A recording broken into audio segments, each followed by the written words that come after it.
Radha Krishna Gopa Gopi Nath Shama Kund Radha Kund Giri Govardhan Ki Jai. Vrindavan Dham Ki Jai. Mayapur Navadvip Dham Ki Jai. Ganga Mai Yamuna Mai Ki Jai. Bhakti Devi Tulsi Maharani Ki Jai. Samaveda Bhakta Vrinda Ki Jai. Gaura Premanandi. All glories to the assembled devotees. Hare Krishna. All glories to the assembled devotees. Hare Krishna. All glories to the assembled devotees. Hare Krishna. All glories to the lotus feet of Sri Sri Guru and Sri Gauranga. All glories to Sri Prabhupada.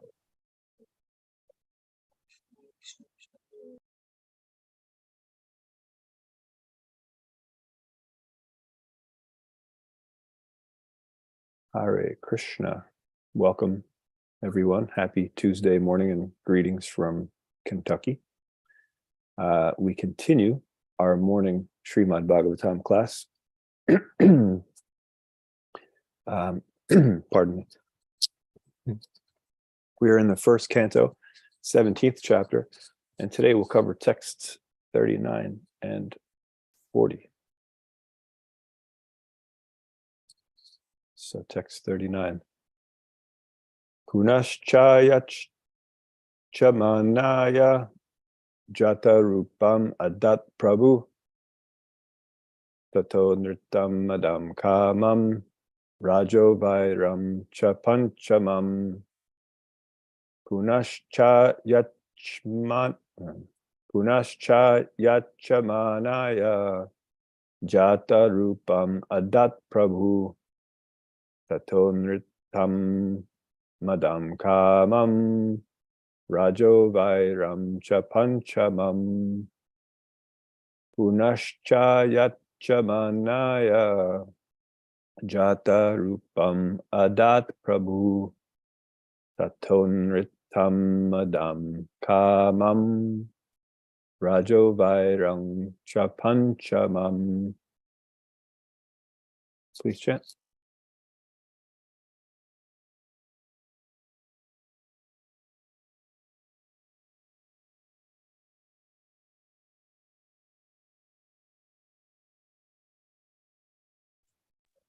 Punaschayachmanaya jata rupam adat prabhu tato nritam madam kamam rajo vairam cha panchamam.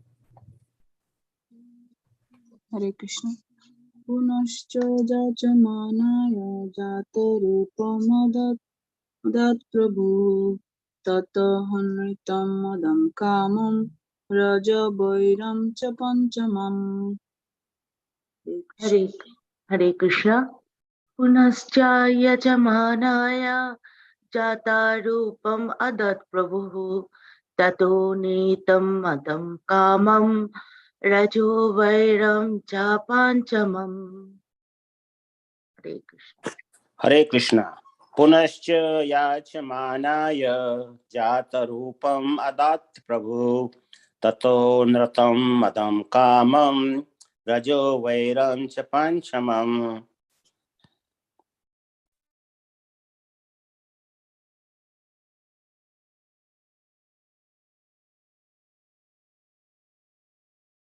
Anyone else?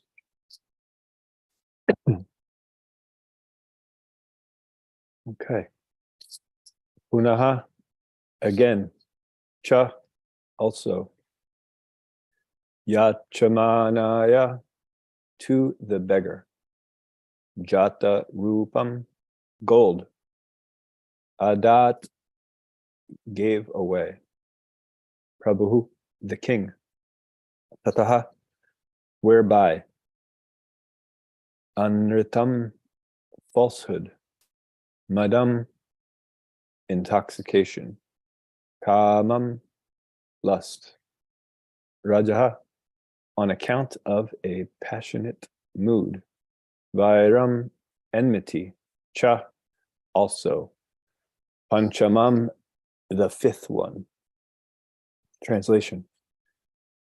The personality of Kali asked for something more, and because of his begging, the king gave him permission to live where there is gold, because wherever there is gold, there is also falsity, intoxication, lust, envy, and enmity.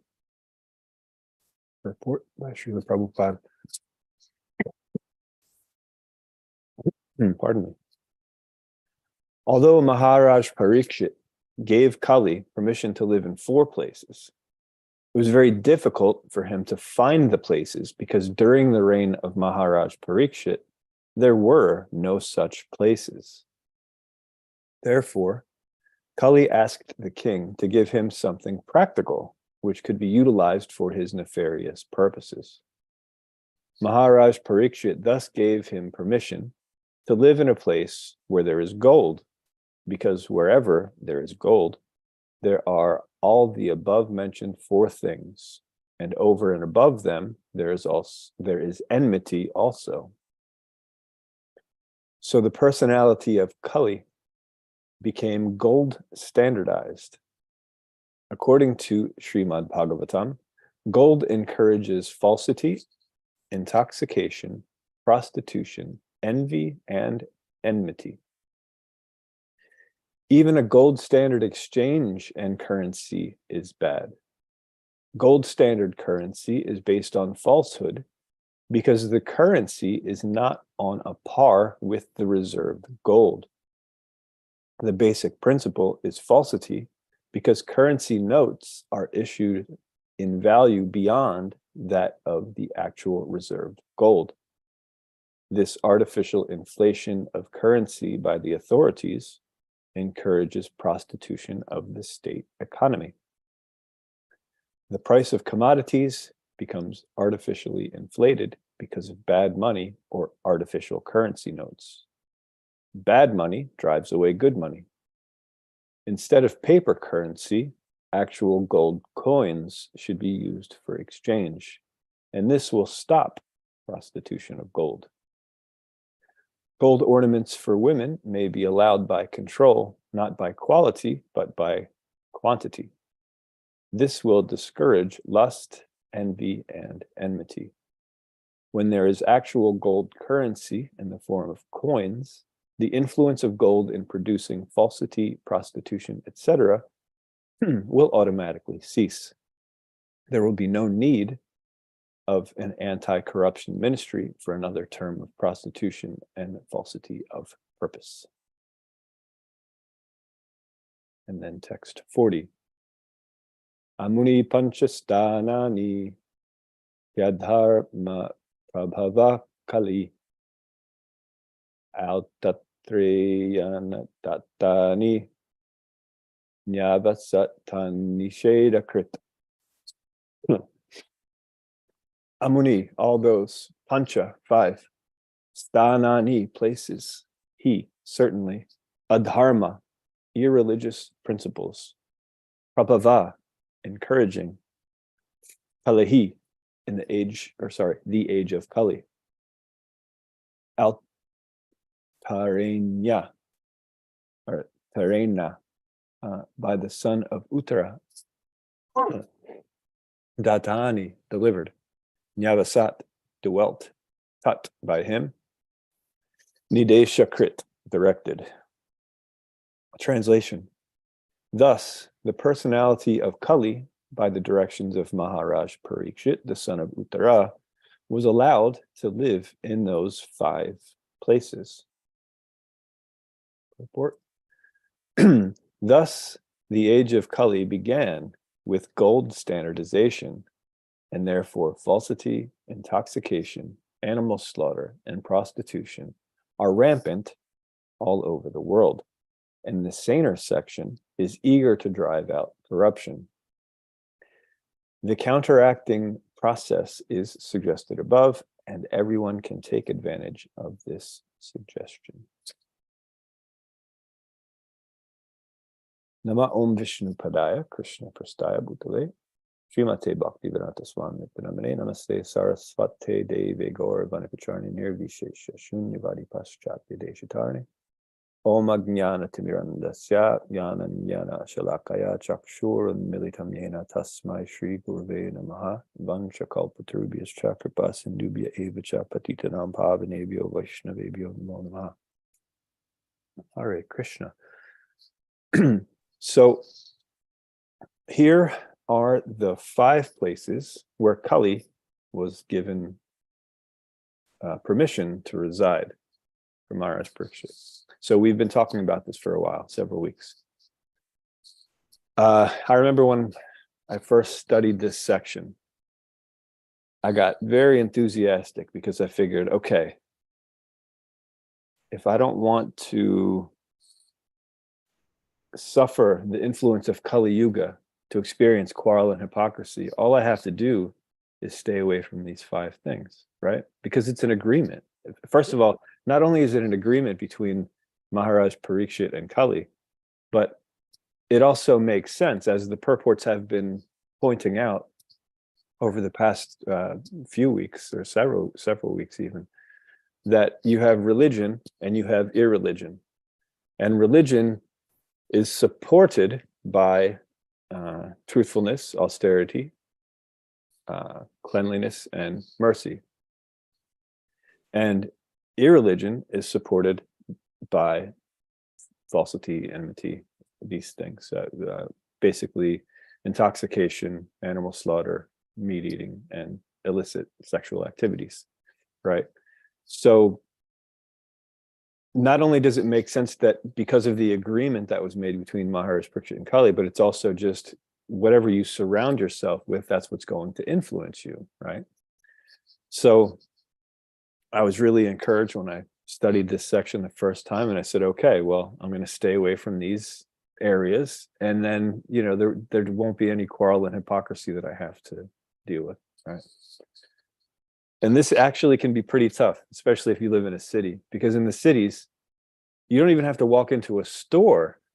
Out on the sidewalk, they have these little kiosks, right? They're like magazine stands, and you can break all 4 regular principles in this one. It's like a box that's maybe 2 feet deep by like 4 feet wide, and it just has doors that open up, because you can get beef jerky, a pack of cigarettes, a lottery ticket, and a pornographic magazine, all in the same place, without even leaving the sidewalk, right? Just walking through the streets, let alone going into a store, right? And then the stores that have all these things, those are called convenient stores, because it's very convenient to be irreligious in this age, because of, as Srila Prabhupada pointed out, because of this gold standard that happened, the falsity of money, this sense that we actually possess more than we actually do, right? And so that's the underlying problem there. So okay, so it's tough in a city, but then, you know, we can just avoid the cities altogether, right? Avoid these areas. And it's true, you can. One can leave these things far behind. There are communities that have done this, not just Vaishnava communities, but a good example is the Amish, where they set up their own community. They don't really deal with the outside world, and they live actually quite a peaceful life. You know, there are some things that happen because, you know, not everybody's perfect, but you know, they live quite a peaceful life. So it's possible, right? So if this is our goal, to avoid quarrel and hypocrisy, then this is a formula. You stay away from these 4 things. But then the question is this actually our goal? Is our goal to just counteract Kali, just so we don't have to deal with quarrel and hypocrisy? I mean, it can be part of our goal, right? But as aspiring Vaishnavas,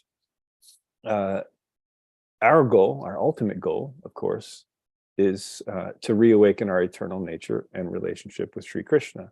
Now, of course, no one wants to suffer unnecessarily. We're willing to suffer if it's going to contribute to benefit, right? That's called austerity, right? That's one of the pillars of religion. And so it's good if we're actually willing to take on some suffering if it's going to be spiritually beneficial, right?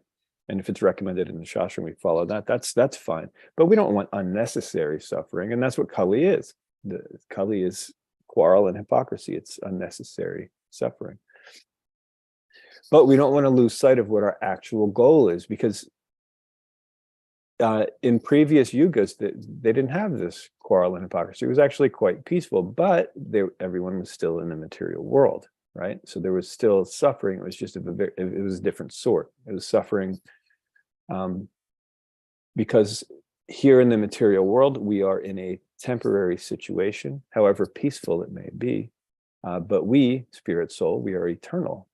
So we can't, even if our temporary situation, no matter how long it is, even if it's for thousands or millions of years, our lifetime, and it's quite comfortable, even if that's the scenario, the spirit soul cannot be ultimately satisfied in this situation, right? So there's always going to be suffering. So counteracting the effects of Kali Yuga isn't our actual ultimate goal, but it is one worth looking at. It's worth trying to figure out how important it is actually to counteract the influence of Kali Yuga, right? So the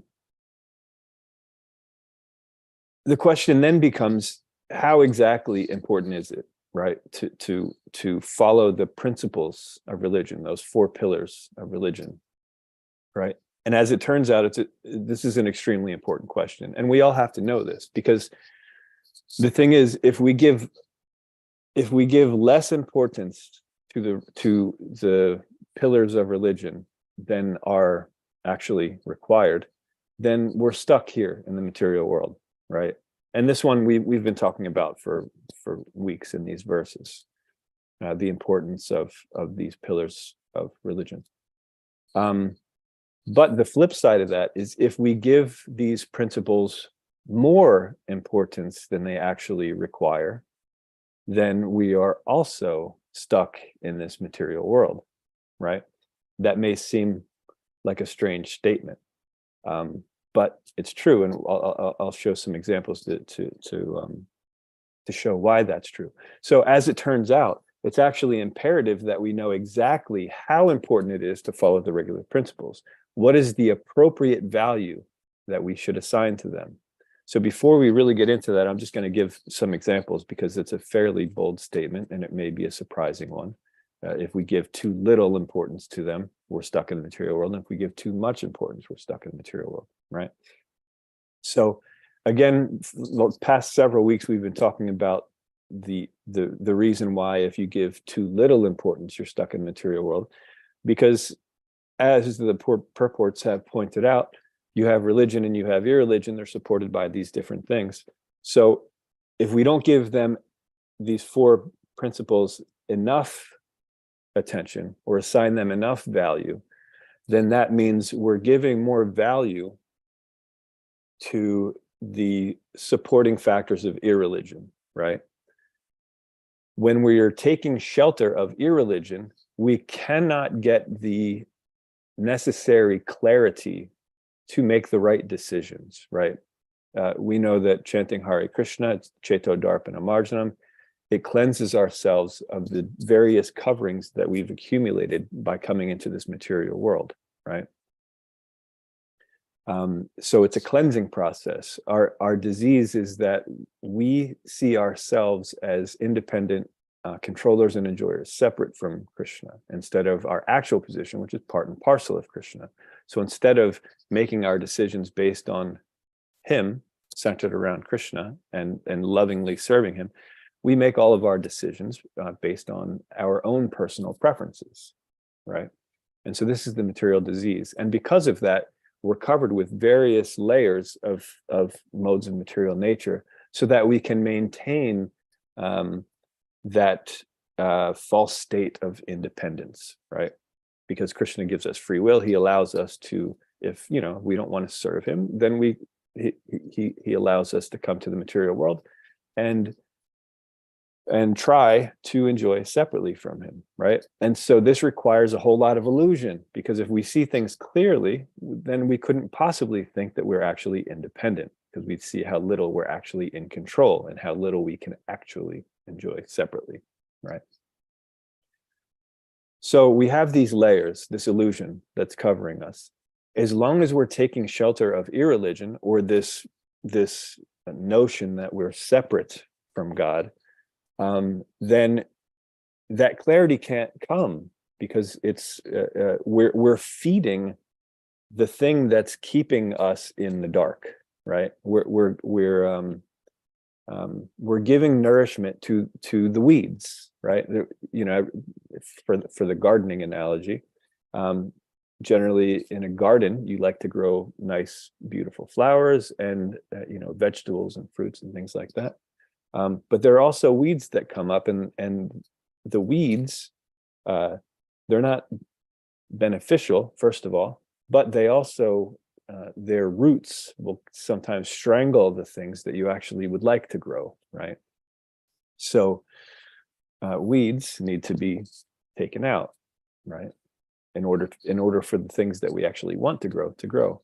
So when we give less importance to religious principles than they actually require, then we're giving nourishment to the weeds, right? We're actually allowing them to cover our vision so that we actually cannot get this clarity, so we can't move forward in our devotional practice. So it's because of the decision that we're making, a conscious, you may think it's a subconscious thing because we're not actually saying, no, I don't want to know God. We want to know God, but but if we're choosing the things that are actually covering our vision, you know, so in other words, the sun's out and we're saying, I want to go out in the sun, but we're, you know, going further and further into the shade, then our behaviors don't actually match what we're saying, right? So if we give these principles less value than they actually require, then we're stuck here in the material world. So that's the first one. That one's fairly easy to see. Now, the next statement I made, that if we give them too much importance, we're also stuck in the material world. That one's a little tougher to maybe wrap our heads around. But we see that if we give the principles too much value, then we actually consider that the principles themselves are the cause of spiritual growth. Not that they're just supporting spiritual growth, but they're actually the cause of spiritual growth. So if we see it that way, we also still get stuck in the material world because we're counting on external activities that are meant to just change our consciousness. We're counting on those to actually bring us to the spiritual platform when they're just actually trying to give us a proper platform by which we can actually cultivate religion. I'll give you an example, because maybe that even still didn't sound convincing. So there's this verse, Yajna Shishtashina Santo, Muchante Sarva Kilbisai, Bunjate Te Tvagam Papa, Ye Pachantyat Makaranat. It says that the devotees of the Lord are released from all kinds of sin because they eat food which is first offered in sacrifice. Then the second part of this verse is the real kicker. Others who eat food for sense enjoyment verily eat only sin. Now you'll notice that it says if you're just eating food for sense enjoyment, it could be the you know, it could be vegetarian, organic, it could be intentionally grown and harvested by the best, let's say, horticulturists in the world. It could be certified organic, that no chemicals ever touched it. It could be, all of the vegetables could be sliced with the top of the line Japanese cutlery, right? And they're all evenly, every slice that they make is uniform so that everything cooks perfectly evenly. They could be using, pardon me, they could be using the very best pots, the very best cooking oil. Everything could be top notch, and it's like the most experienced chef in the world that made it, right? Everything's top notch. It's 100% vegetarian. There's no onions or garlic in it. There's no mushrooms. That maybe they're not even using the what do they call them? The nightshades. It's completely Vedic, right? But except that it's not offered, right? Eating sin, right? Because what takes the sin away? It's not that, oh, I'm not eating meat, so it's not sinful. No, it's the thing that removes the sin is that instead of thinking you're the center, you understand that Krishna is the center. And if you understand that Krishna is the center, then you will not eat anything that's not offered to Krishna, right? So that means if we give more importance to these rules and regulations, right, than they actually require, we're stuck in the material world because we think that they are the all in all, right? We think that, okay, as long as I'm very strictly vegetarian and I stay away from these certain types of foods, I'll go back to Godhead. No, that's actually not how it goes. It's if you only eat prasadam, right? That's the deal, right? And so it's a consciousness. It's not a material activity that we can perform that will get us back to Krishna. It's a consciousness that we have to uncover. You wouldn't even say develop because it's really, the consciousness is there. It's the pure nature of the soul, but currently it's covered because of our decision to enjoy separately from Krishna. So once that pure consciousness becomes uncovered, that is the goal. So these principles of religion are supportive of that. They don't cause that, but they are supportive of that. So early on, it's important for us to understand that these principles are quite valuable for us to follow because they bring us to a platform by which we can actually attain the necessary clarity where we can then naturally follow the spiritual path. Right now, we can't naturally follow it because we've decided to see things in a very different way than actual reality. We're trying to see things centered around our own perspective of what the world is, right? And as long as we take shelter of irreligion, that's how we see. That's all we see. We're very limited. But as we follow these principles of religion, then these layers start shedding and we start seeing things as they are. And then naturally, we actually just make the right decision, right? We just see that, oh, okay, this is actually not how the world is. It's not centered around me. It's centered around Krishna. And this is what Krishna likes. So therefore, I will act in this way. So then it actually starts coming naturally, right? So if we give too little importance, we're stuck in the material world. If we give too much importance, we're also stuck in the material world, right? So it's important to understand exactly how much how much importance, how much value we actually have to assign to these things so that we're not either not taking enough advantage of them or we're not giving them too much importance, right? So we have to find this out. And the way we find this out is yesterday's purport talked about how something can be adharmic and dharmic depending on the circumstance, right? The very same thing.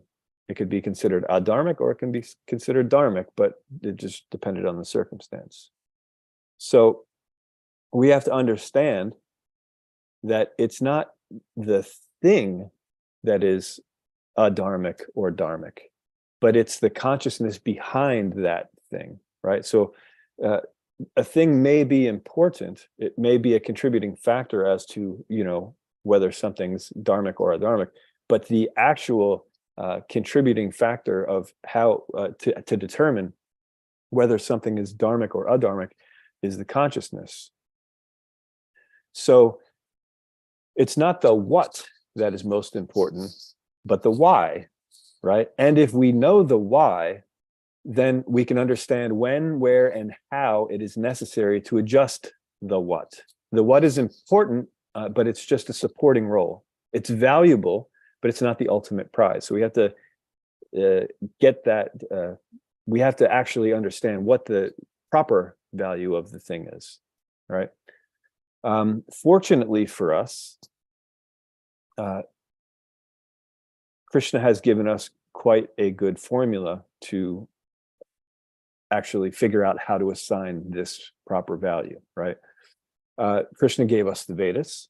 They are rules and regulations that were designed by him to gradually elevate our consciousness through various regulated activities, right?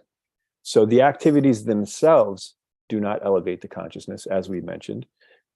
They support they give us the fertile ground in which we can actually elevate our consciousness. But if we ignore the activities that are mentioned in the Vedas in favor of some other activity, then this clarity of consciousness, the clear consciousness, can't be attained. Because when we try to invent our own solution to our problems, we're acting as if we are in control, right? I came up with this solution, you know, that means polluted consciousness. Whenever we think, you know, I came up with this, I did that because of what I've done, now I'm able to, you know, etc. That is the problem.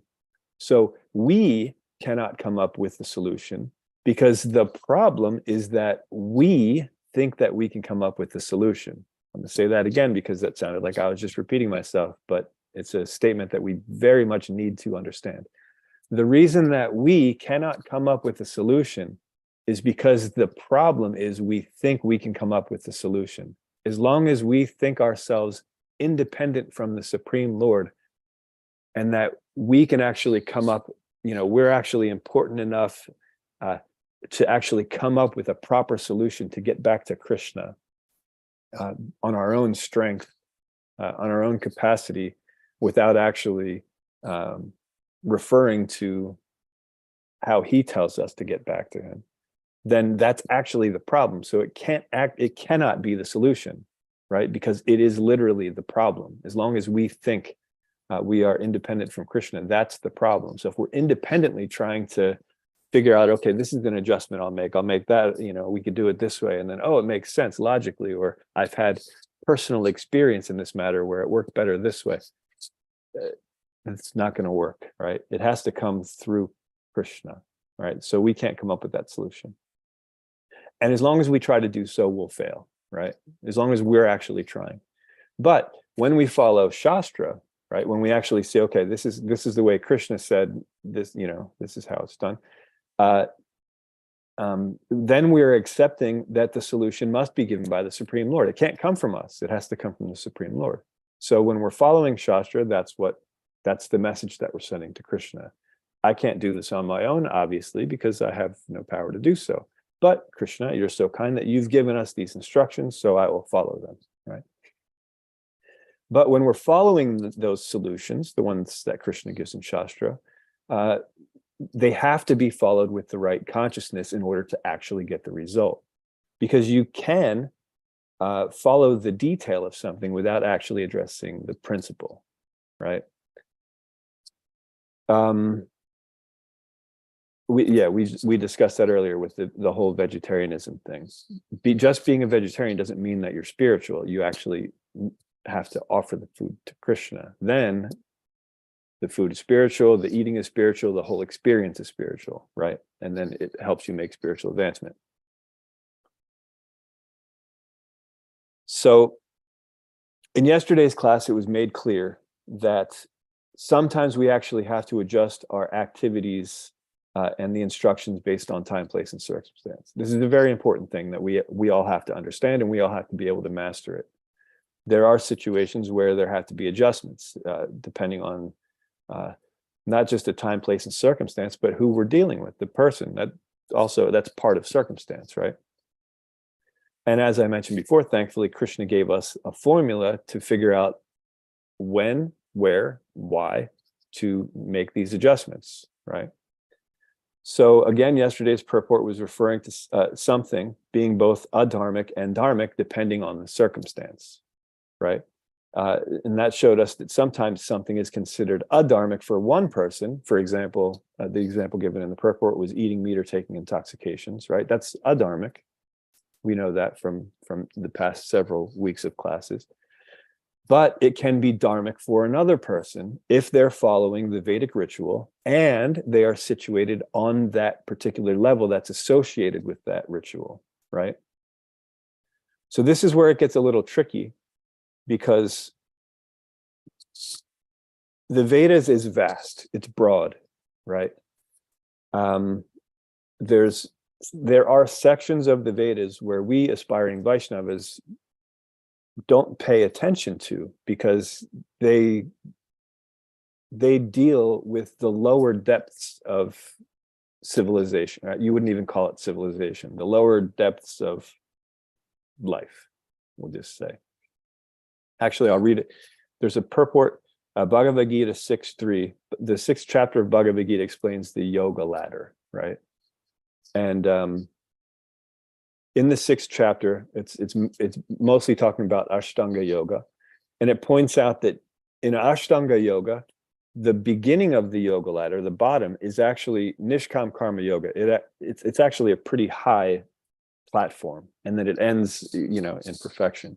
But also in this chapter, because that's just for Ashtanga yoga, but the yoga ladder itself actually extends very far down, much further down than Nishkam Karma Yoga.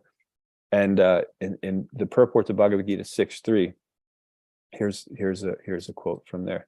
Srila Prabhupada writes, "The process of linking oneself with the Supreme is called yoga. It may be compared to a ladder for attaining the topmost spiritual realization. This ladder begins from the lowest material condition of the living entity and rises up to perfect self-realization in pure spiritual life." So the lowest material conditioning of the living entity, right? So the Vedas, which of course from 15:15 Bhagavad Gita, we understand that of all the Vedas I am to be known. So even these lower portions of the Vedas, Karma Kanda sections that are recommending all sorts of, activities that we know to be adharmic, recommending them to be done in such a way where if they are done in that way, then they will, the practitioner who's on that level will actually make spiritual advancement. They will gain clarity of purpose. They will appreciate the Vedic process, and gradually they will see that the things that they were doing before are no longer suitable for them to continue to do, right? So something that was dharmic, pardon me, can then be seen as, okay, now it's adharmic, right? So we have these quotes also in Bhagavad Gita that we should avoid we don't want to be bewildered by the flowery language of the Vedas, right? Because there are parts of the Vedas that say that you actually, yes, you can engage in sense gratification, right? But that's only for people who are actually addicted to sense gratification, right? So those who are addicted to sense gratification and do not, or as Srila Prabhupada said, what was it? The lowest material condition of the living entity, those who are in that position, who are just blindly engaging in sense gratification and they don't care who it affects, right?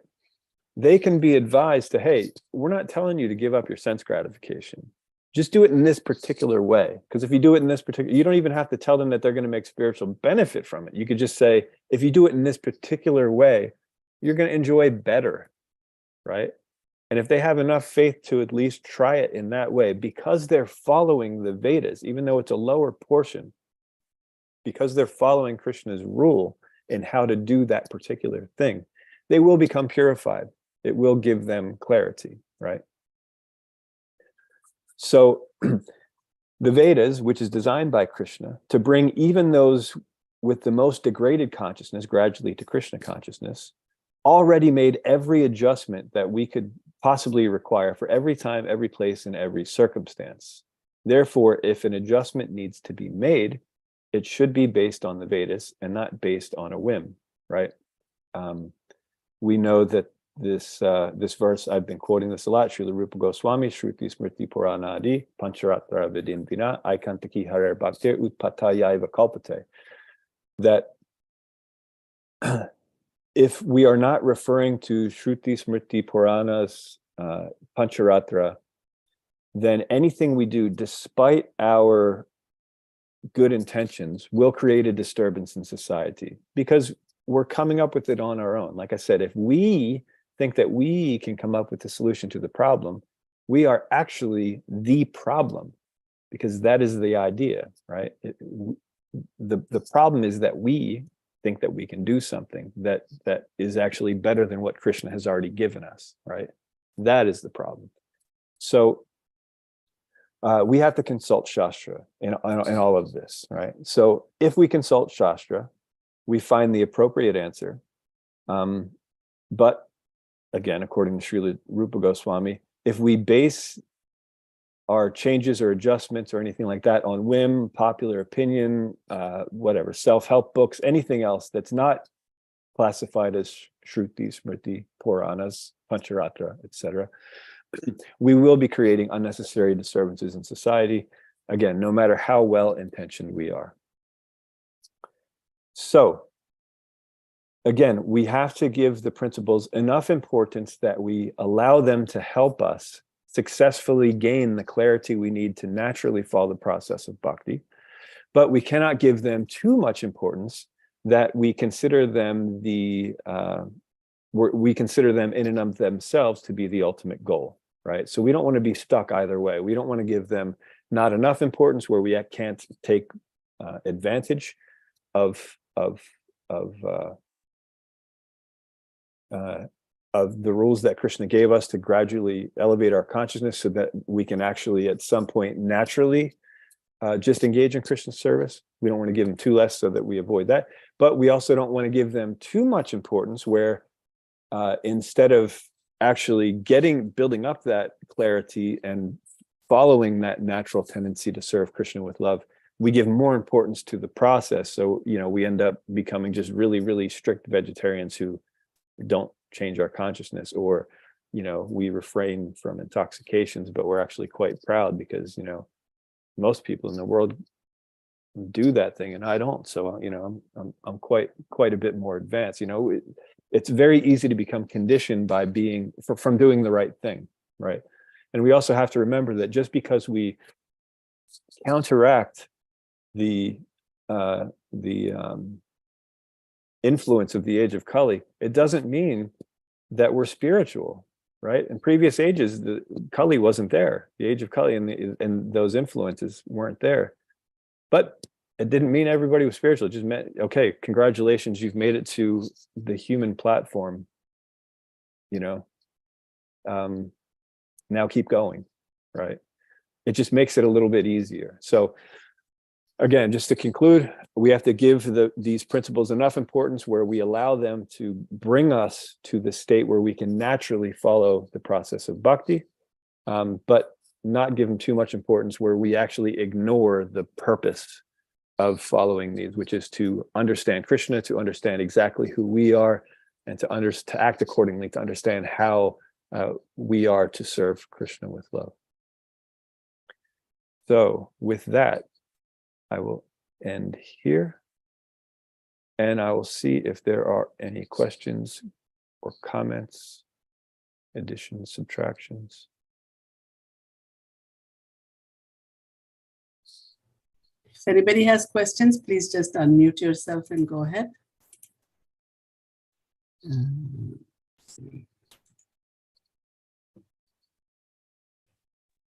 Hare Krishna. Hare Krishna, Bob. Thank you for taking my question. So my question was, you had talked about ordering food out, and it could be done perfectly, no garlic, no onions. It could be done in the cleanest environment. But if it's not offered, we're eating sin. So are we supposed to, if we order out in a situation like that, are we supposed to offer the food first? Do we say a little prayer and that would count? How would that work? Good question, Bob. Okay, just to clarify, when I was making that point, I wasn't saying ordering out. I was just, maybe these people or whatever. Just the point was that it's not the external fact, the external situation that determines whether something's spiritual or not. It's actually whether it's offered. So I just wanted to make that point of clarification. Now, that being said, if you are going to eat out, obviously, it's better if we're either preparing the stuff ourselves to offer to Krishna, or devotees are preparing it to offer to Krishna. So that could also still mean a restaurant. But sometimes that stuff's not available, or we're not quite on that level yet where we can, do these things. So if you do find yourself going to a restaurant and everything is at least offerable, then yes, absolutely. Everything should be offered. We as aspiring devotees shouldn't eat anything that's not offered, because that will, according to that Bhagavad Gita verse, that will mean that we're engaging in sinful activities. So Yeah, I mean, it's not necessary like that in the restaurant. We, take our deities out of our, traveling case and set them up on the table and perform a whole arti, things like that. But yes, we have to say the prayers. We have to offer it, right? And we should also know if that's the situation, that that it's not the ideal situation. It may be the situation that we're currently in and we don't have much of a choice. And so, yes, do the offering, but we should also know that, okay, ideally, at some point, I won't have to actually eat out and depend on this food that's, being prepared by non-devotees, things like that. So depending on where we are, we can make our decisions that will be more favorable to devotional service. But in the meantime, everything we eat has to be offered. So that if we follow that principle, then gradually we'll see that, okay, now, even if we're cooking for ourselves, if we're cooking junk food, that's how I started, by the way, when I first came to being an aspiring devotee, when I first met the devotees, and they told me the things that you can offer. So I was cooking for myself, but it was all junk, stuff out of cans and frozen stuff, and there were ingredients that certainly weren't ideal. But because I was taught to be in the habit of offering all of the things, then I started thinking, well, man, I wonder if I could just do better. If I'm offering this to Krishna, I want to do it better, right? So then I started getting still canned stuff, but a better brand, better quality. And then, then it just moved up from there. It kept getting a little bit better, right? And so that's the deal. So if we understand that the principle is everything that we eat has to be offered, then whatever our situation is, if that's what we stick to, then the clarity will automatically come where we see that, okay, now let's try to, give him something even better, like that. Does that answer the question, Bhakti Bob? That does. Thank you. And Okay. I know that, as I'm sure for most of us, that's a very rare, situation. At least for me, it's always like 99% I'm making something at home or something at the temple. It's just that rare situation where it's like, I just got to grab something really quick. Yeah, it happens. And sometimes also there are, sometimes we get invited to places by very nice people, and they understand our diet restrictions, so they follow them, but they're not devotees. But we still, those, again, they're rare circumstances, but those are situations that sometimes we find ourselves in. So they're cooking, but we can still do an offering like that. Obviously, when we can, if they offer us, we're like, hey, I can cook actually, if you want, I'll just use your. I've done that before. Or I said, yeah, actually, let me cook. You're inviting me over, you got all this stuff. Let me cook so that I can also contribute to the thing. So sometimes they'll allow that as well. So we read the circumstance, we do the best we can, but we definitely shouldn't ever eat anything that's not offered. Thank you, Prabhu. Makes sense. Sure. Hare Krishna. Hare Krishna. Anything else?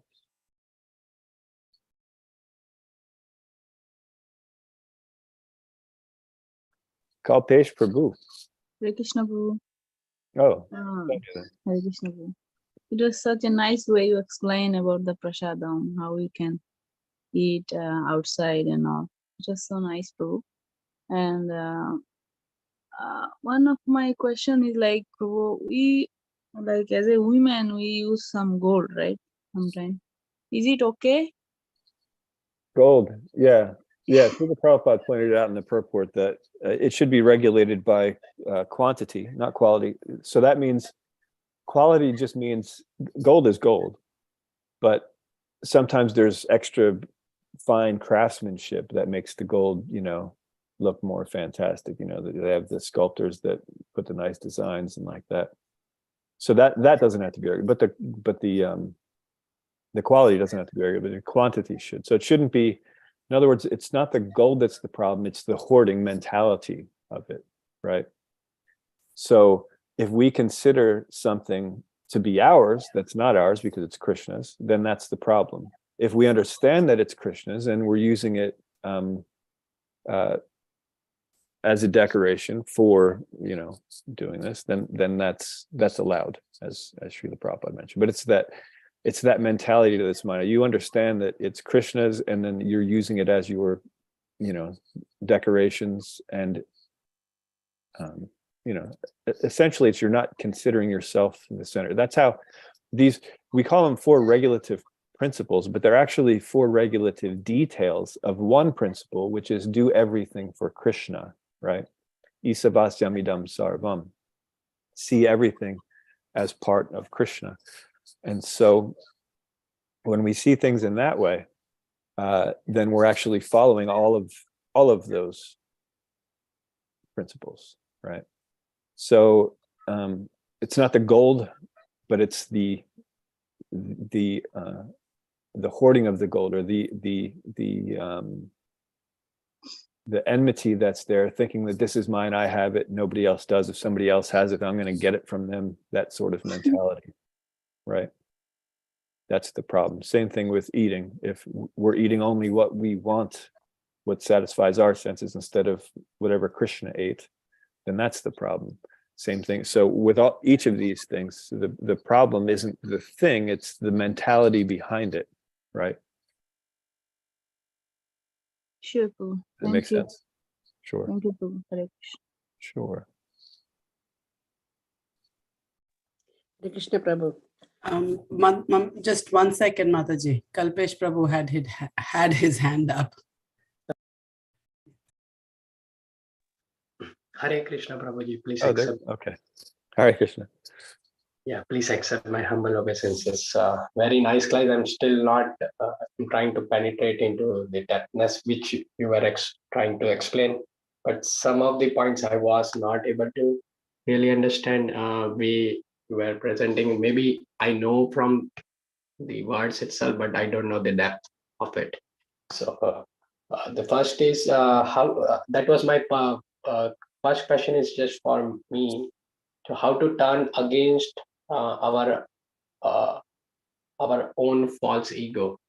We do realize that we do have the false ego, polluted consciousness, and a lot of impurities. So how to challenge that, our own false ego? That's my first question. Second is like how to overcome the compulsive behavior. And the third one is, I was not clear from your class today, the depth of like coming up with the solution, because we will come up with the solutions all the time.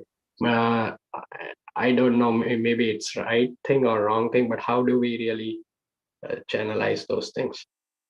Okay, good questions. All 3 of them have the same answer: Guru, Sadhu, and Shastra. So the first one is how do we counteract the polluted consciousness, right?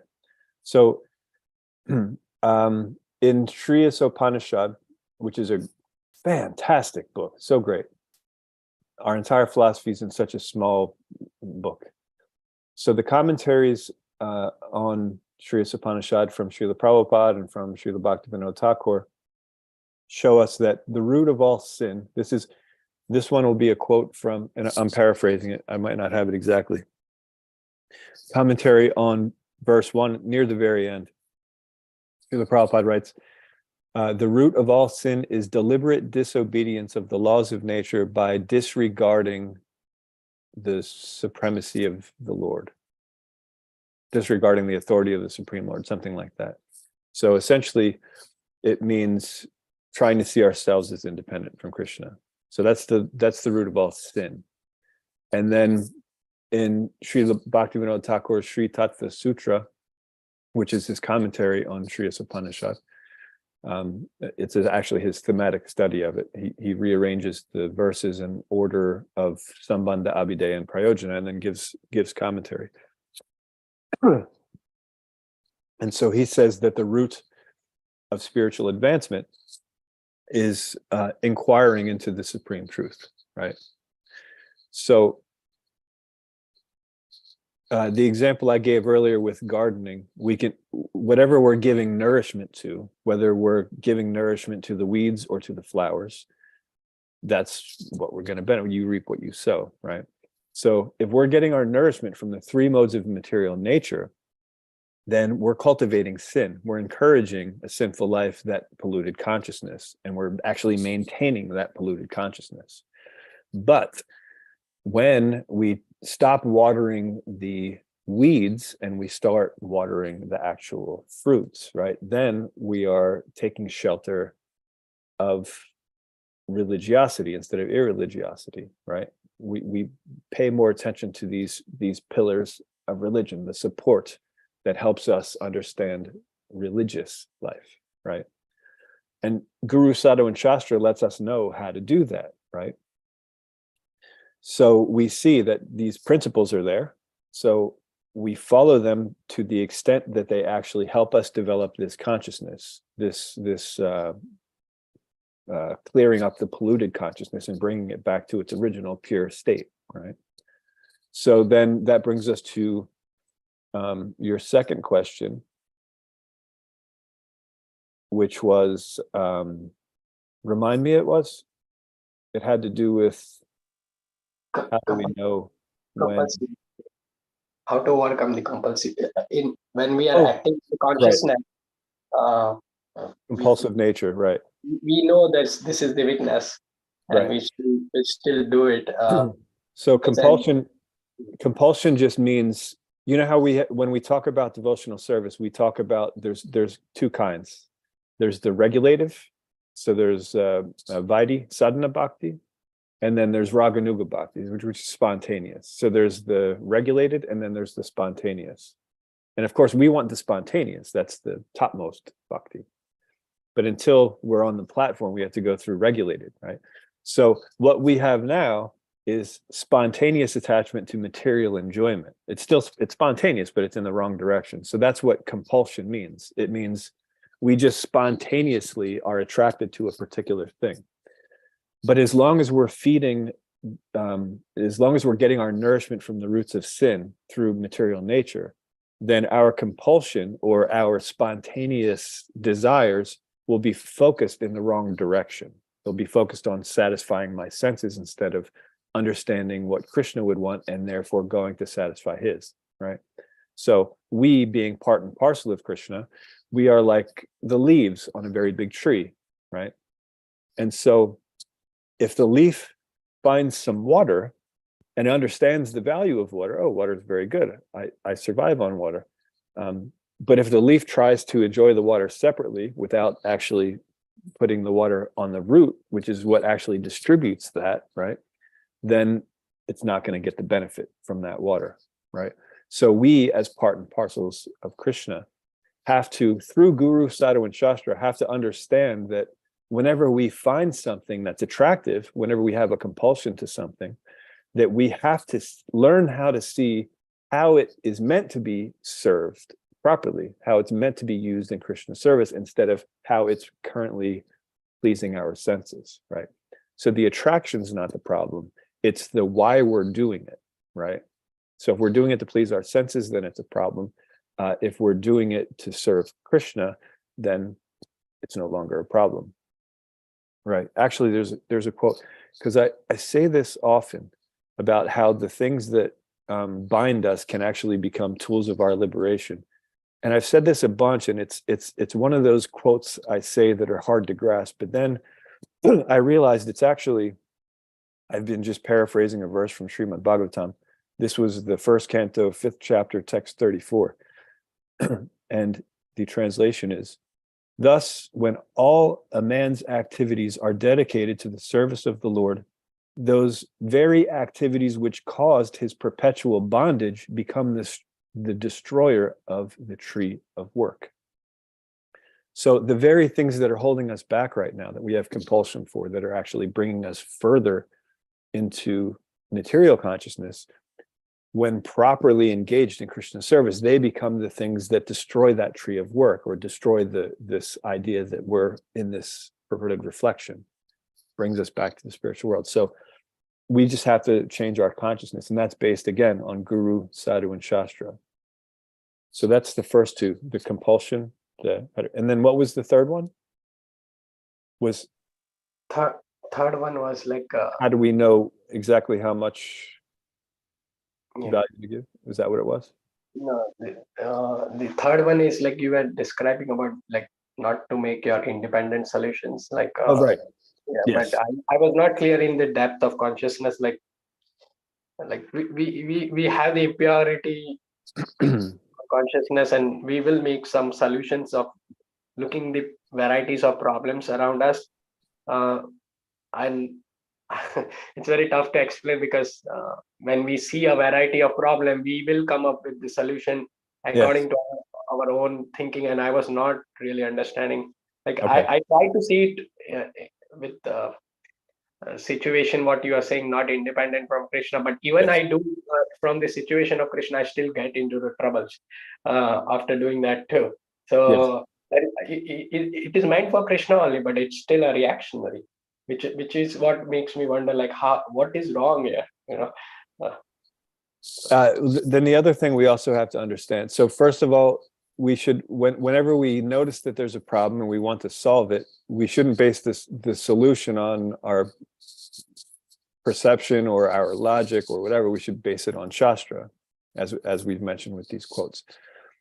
Then we also need to understand that since we are not the doer, that even when we follow Shastra, Krishna's still in charge. So it won't necessarily always work out the way we think it should work out, right? Because there are a lot of things going on that they're basically above our pay grade, right?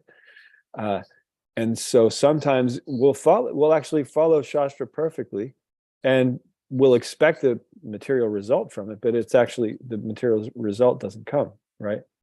So that's also there to actually test whether we are detached or not, whether we're doing it because of the result or we're doing it because it's the right thing to do, because that's the way that, that Krishna wants it to be done.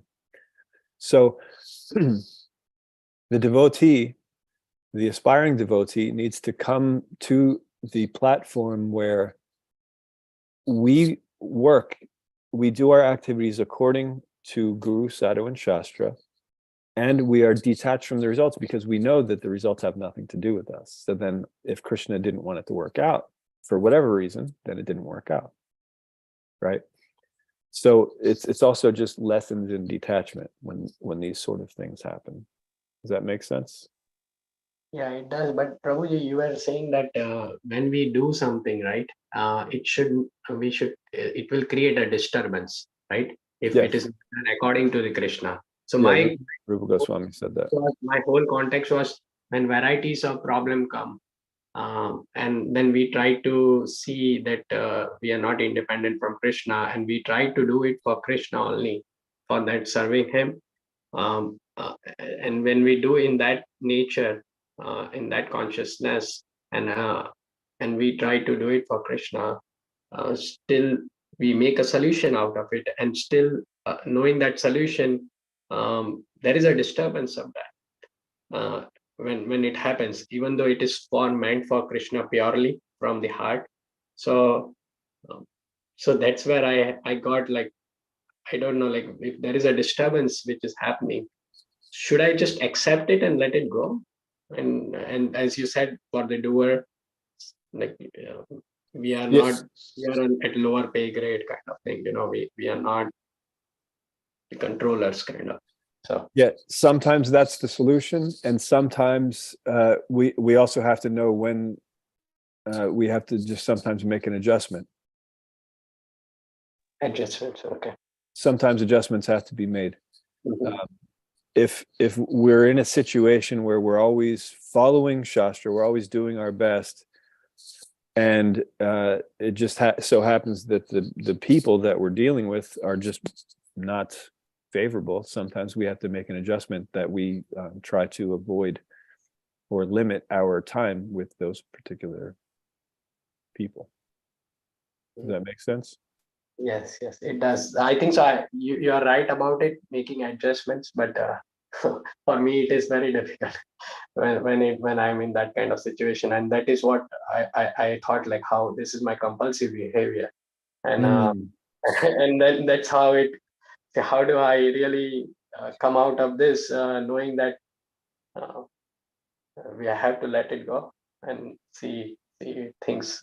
But I'm not that kind of person to let it go. When in that case, I want to really try to see it, but then I see it. It is meant for Krishna, but still, it's a very big problem for me. So. Yeah, it's a hard thing to overcome, this idea that we're in control. So you even said that, it's your nature is to, want to be sort of in control of that situation. And that's why there's that compulsion. So as far as possible, just base all of the activities on how it's mentioned in Guru, Sadhu, and Shastra. And when doing that and being detached, then you have a better chance of actually elevating that consciousness. But when we do that in an attached way, thinking ourselves the doer, thinking, okay, well, this is the situation I'm in, I'm going to fix it, then that's the wrong mentality. Does that make sense? I'm trying to remove that glare over there. Thank you very much, Prabhuji. Sure. Anything else?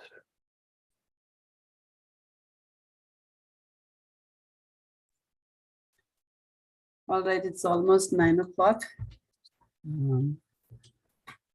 Thank you very much, Prabhu, for